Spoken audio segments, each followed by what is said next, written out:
नमस्कार मित्रांनो, मी पवन बागल. अपरिचितांच्या क्रांतिकथा या गोपाळ गोडसे लिखित पुस्तकाच्या अभिवाचनामध्ये आपलं मनपूर्वक स्वागत करतो. या शृंखलेमधील पहिल्या पुष्पातील तिसरा भाग आज आपण बघणार आहोत आणि पहिलं पुष्प आहे मृगेंद्राची झेप. चला तर मग आपल्या तिसऱ्या भागाकडे वळू. डगलसला मारणाऱ्या वीर प्रत्युत कुमारला फाशी जाऊन 8 महिने होत होते. 12 जानेवारी 1933ला त्याला मिदनापूर बंदीगृहात फाशी दिली गेली होती. त्यानंतर लोटणारा प्रत्येक दिवस या तरुण मुलांना असह्य होत होता. हाताशी आलेली संधी वाया जाणे याने तर फार उद्विग्नता येत असे. पण पुन्हा आशा पालवे. आशा कसली तर मरणाची, बलिदान करण्याची, तारुण्यातील रोमांचकारी घटना अनुभवण्याची. आज ते मिदनापूरच्या पंचेत सरोवराभोवती याचाच खल करीत बसले होते. कार्यविभागणे निश्चित झाल्यावर आणि मग सरसर उपहारगृहात एकत्र खाणे करून ते विसर्जित झाले. उच्चभ्रू घरातील स्त्रियांनी या मुलांना त्यांच्या रोमहर्षक काळात सहयोग दिला होता. कोणी त्यांची शस्त्रे ठेवून घेतली होती, तर कोणी त्यांना आश्रय दिला होता. उद्या पुन्हा प्रयोग म्हटल्यावर ज्यांनी आपापली शस्त्रे अशा ठिकाणी ठेवली होती, त्यांनी ती तेथून आपल्या हाती घेण्याच्या वेळा मनात योजून ठेवल्या होत्या. आज दिनांक 2 सप्टेंबर हा दिवस हुतात्म्याचा, उज्ज्वलतेचा ठरेल का? आज आपण संधी साधू शकू याचा विश्वास मृगेंद्रला वाटला. निर्मल महाशालेच्या आर्ट्सच्या पहिल्या वर्षात होता. तो आणि रामकृष्ण एकाच वर्गात असायचे. पण रामकृष्णने शालांत परीक्षा होताच शिक्षण सोडले होते. ब्रिजने महाशालेचे 2रे वर्ष पुरे केले आणि शिक्षण सोडले होते. इतर मुलेही त्या आसपासच्या शिक्षणाची आणि वयाचीच होती. दुपारी 2ला ते एकत्र आले. आपापली शस्त्रे त्यांनी तपासून पाहिली, कामे पुन्हा समजावून घेतली. कोणी कोणत्या मार्गाने जायचे ते ठरवले. विनाकारण बळी पडायचे नाही. कार्यसिद्ध हो किंवा विफल हो, इतरांनी कसे निसटायचे इत्यादी सूचना सुद्धा झाल्या. टाउन क्लबचा अध्यक्ष स्वतः बर्जच होता. त्याच्या संघात काही प्रमुख अधिकारी खेळणार होते. आरक्षी उपाधीक्षक म्हणजेच असिस्टंट सुपरिटेंडंट ऑफ पोलीस, खेळाडूंतील एक ब्रिटिश राजस्व निरीक्षक, रेव्हेन्यू इन्स्पेक्टर पंचाचे काम करणार होता. प्रेक्षकांनी फुलले होते. थोड्याच वेळात सामना चालू होणार होता. मुस्लिम संघाचे सर्व खेळाडू आणि त्यांचे पर्यायी खेळाडूही चेंडूची उडवाउडवी करत होते. मृगेंद्र आणि अनाथ अगदी सहजपणे पटांगणातील त्या खेळाडूंच्या घोळक्यात गेले आणि पादचलाप्याने आपले क्रीडा नैपुण्य दाखवू लागले. हे अनभ्यस्त असावेत किंवा यांचा सामन्याशी काही संबंध नसेल असे कोणालाही वाटले नाही. पण त्या दोघांचे लक्ष होते दूर अंतरावर असलेल्या स्वेटर घातलेल्या निर्मलकडेच. मृगेंद्राच्या लक्षात आले की जीवनच्या अंगावरती स्वेटर नव्हता. त्याने स्वतःजवळ असलेला फुटबॉल अनाथच्या दिशेने मारला आणि रेडी एबी, अनाथ बंधू लक्ष दे, अशी तोंडाने मोठ्याने सूचना दिली. इतरांच्या तशा सूचनातच ही सूचना विसरून गेली. अनाथने डोक्याने चेंडू 3ऱ्या दिशेला उडवला. दोघेही हळूहळू खेळांतून दूर सरकू लागले. त्यांनी पाहिले की बर्जची गाडी पूर्वेकडेला उभी आहे. भोवती आरक्षी दल आहे. बर्ज उतरतो आहे. त्याच्या दोन्ही अंगांना 2 अंगरक्षक आहेत. ते उंचपुरी आहेत. बर्जसह ते अंगरक्षक क्रीडांगणाच्या सीमारेषेवर आले आणि थांबले. बर्ज पटांगणाच्या मध्याकडे चालू लागला. दक्षिणेकडील अजंत्याकडे म्हणजेच गोलकडे चेंडूफेक करीत असलेल्या मुस्लिम संघातून मृगेंद्र आणि अनाथ आपापसात अंतर ठेवून धीम्या आणि सहज गतीने बर्जकडे जाऊ लागले.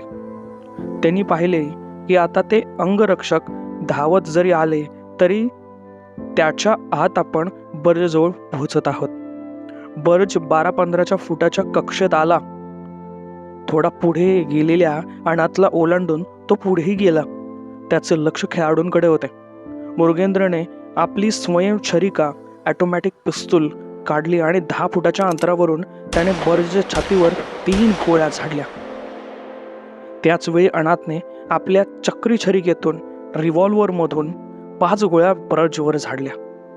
बर्ज खाली पडलेला होता आणि त्याच्या शरीरामध्ये एकूण 6 गोळ्या लागलेल्या होत्या. तो तात्काळ भूमीवर पडला आणि काही क्षणात गतप्राण झाला. क्रीडांगणाचे रणांगण झाले.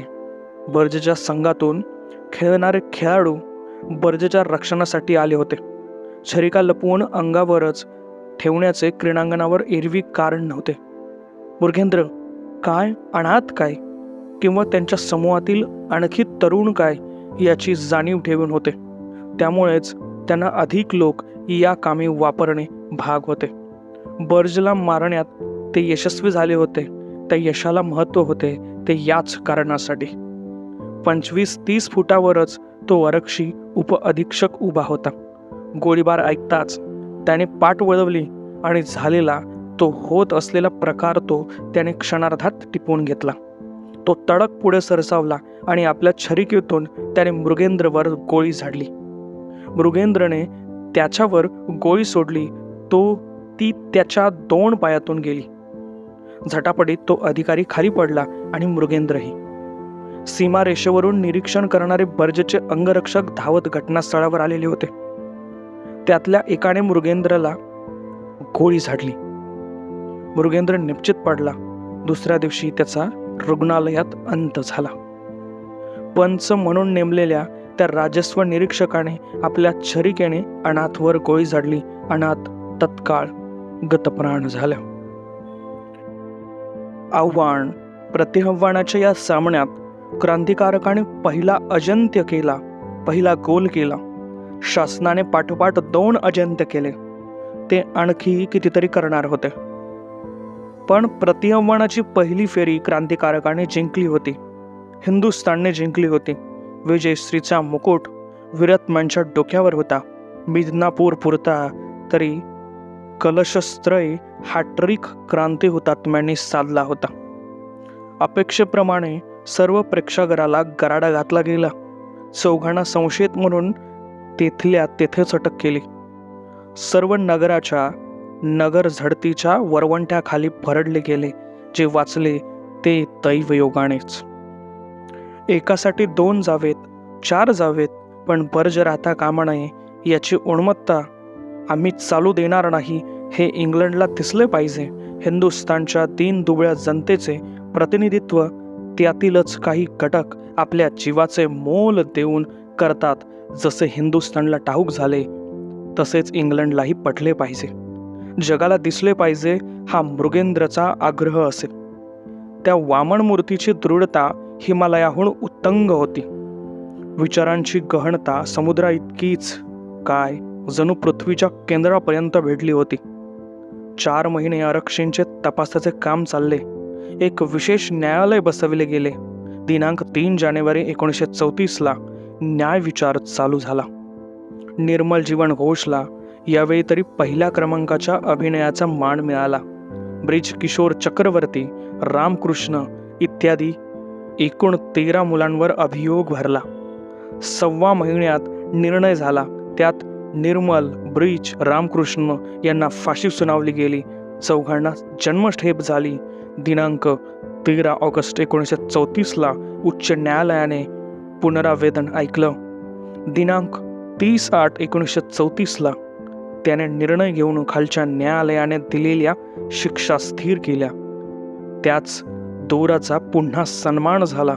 दिनांक 25/10/1934ला ब्रिज आणि रामकृष्ण यांनी दोराच्या सेतूवरून स्वातंत्र्याच्या दिशेने स्वतःही वाटचाल केली आणि हिंदुस्थानलाही ओढून नेले आणि स्वतः मुक्ती पावली. दिनांक 16/10/1934ला निर्मल जीवन घोषने स्वातंत्र्य लक्ष्मीच्या उद्घोषात चिरंजीवनाकडे धाव घेतली. लेवून वसणे सहज सतीची, उचल उभे जे सरना काठी. कृतज्ञतेने प्रणाम ऐशा अज्ञातांच्या स्मरणासाठी, कृतज्ञतेने प्रणाम ऐशा अज्ञातांच्या स्मरणासाठी. पुन्हा भेटू या शृंखलेतील दुसऱ्या पुष्पामध्ये. आत्तासाठी थांबू. जय हिंद, जय भारत. आम्ही आपल्या समोर सादर केलेलं अभिवाचन आपल्याला आवडत असेल किंवा नसेल, किंवा काही अभिप्राय सुचवायचे असतील, तर आपण कमेंट बॉक्समध्ये तशा सूचना नोंदवू शकता, जेणेकरून पुढच्या येणाऱ्या भागांमध्ये आम्ही त्याच्यामध्ये बदल करू शकू. भेटू.